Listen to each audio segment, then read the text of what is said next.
ఇవే వాదోపవాదాలు జరుగుతున్నాయి. వేతనాల పెంపు కోసం 6 నెలలుగా చర్చలు జరుగుతున్నాయి అన్నారు టీవీ9తో film federation president Vallabhaneni Anil. కార్మికుల్లో చీలికలు తేవాలని ప్రయత్నిస్తున్నారంటూ మండిపడ్డారు. 30% పెంచుతామన్న నిర్మాతల షూటింగ్స్ ఆపలేదన్నారు అనిల్. ఇప్పుడు మమ్మల్ని లేబర్ కమిషనర్ గారు పిలిచారండి. మేము వారి వద్ద కూడా ఒకటే చెప్పాము, సార్ మాకు ఫిల్మ్ ఛాంబర్ ఉంది, ఛాంబర్ పెద్దల్ని పిలవమనండి, మాట్లాడమనండి, చర్చలు జరపమనండి. ఇప్పుడు ఇండస్ట్రీ కూడా పరిస్థితి బాగలేదన్న విషయం మాకు కూడా తెలుసు, కానీ చర్చించకుండా మేము ఇట్లా ఒప్పుకోలేదని చెప్పడం కూడా కరెక్ట్ కాదండి అని చెప్పాము.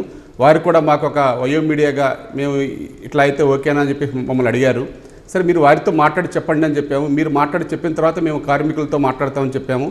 మరి వారు చర్చలు జరుపుతున్నారు. వారికి రాత్రి చెప్తా అని చెప్పారు. మరలా ఈరోజు కమిషనర్ గారు ఫోన్ చేసి చెప్పారు, మేము తర్వాత మీకు తెలియజేస్తాం, అప్పుడు రండి అని చెప్పారు. ఇంకా ఏదన్నా ఫైనల్ మీటింగ్ ఉంటుందని మాత్రం మాకు కమిషనర్ గారు చెప్పడం జరిగింది. కొన్ని సంస్థలు కార్మికుల్ని బెదిరిస్తున్నాయంటున్నారు film federation president Vallabhaneni Anil. కావాలనే కొందరు తమపై బురద జల్లుతున్నారన్నారు. ఇలా కావాలని ఏంటంటే కొందరిని కార్మికులని మీరు తప్పనిసరిగా రాకపోతే మీకు నెక్స్ట్ పని చెప్పమని బెదిరిస్తున్నారండి.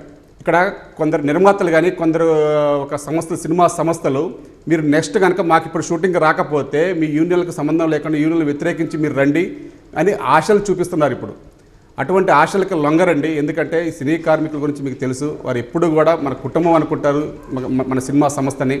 అటువంటి సంస్థలో చీలికలు తేవాల్సిన పని లేదండి. ఇలా కావాలని మన కార్మికులకు స్కిల్ లేదు అనడం సరికాదన్నారు film federation president Vallabhaneni Anil. Skill లేకుండానే ఇన్ని హిట్లు కొట్టామా అంటూ ప్రశ్నించారు. ఇక్కడ మనకి 24 యూనియన్లు ఉన్నాయండి. అవి ఎప్పటి నుంచో మన సినిమా ఇండస్ట్రీ మీద ఆధారపడ్డ యూనియన్లు. మన దగ్గర స్కిల్ లేకపోతే బయట తెచ్చుకోవచ్చండి, మేము కాదంటలేదు. మేము మా దగ్గరే పనిచేయాలి, మా దగ్గర మనుషులు లేకపోయినా కానీ మాతోనే పనిచేయడం ఎప్పుడు అనలేదండి. మన దగ్గర లేనప్పుడు ఇప్పుడు బయట నుంచి తెచ్చుకుంటున్నారండి, చాలామంది తెచ్చుకొని చేసుకుంటున్నారు. మన దగ్గర లేనప్పుడు తెచ్చుకోవచ్చు. మన దగ్గర స్కిల్ లేదని కూడా ఈ మధ్యకాలంలో మాట్లాడుతున్నారు. స్కిల్ అని ఒకటే అడుగుతారండి మీడియా పరంగా. ఇప్పుడు స్కిల్ లేకుండానే మనం ఇన్ని సినిమాలు చేసామా, ఇన్ని హిట్లు కొట్టామా, ఇంత జాతీయ స్థాయికి వెళ్ళామా, ఇంత ప్రపంచ ఖ్యాతికి మన తెలుగు సినిమాని తీసుకెళ్ళామా అంటే ఇప్పటిదాకా పనిచేసిన వాళ్ళందరూ స్కిల్ లేని వాళ్ళ అండి.